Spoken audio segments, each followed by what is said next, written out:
In academia, it's a very flat structure and very non-hierarchical. So going to the Defense Department for the first time in a very hierarchical, probably the most hierarchical department in the United States government, was a very different environment.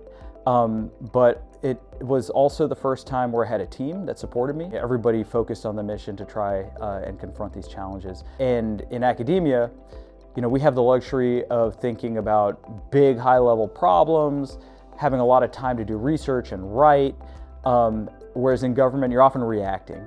I think one of the things that's really important for students and for academics is using your time in academia to prepare so that when crisis emerges or a challenge emerges, if you ever decide to go into government or policy, you have sort of the foundation to synthesize all the incoming fire to better confront those challenges. And I think the relationship between academia and policy is really, really important in that regard.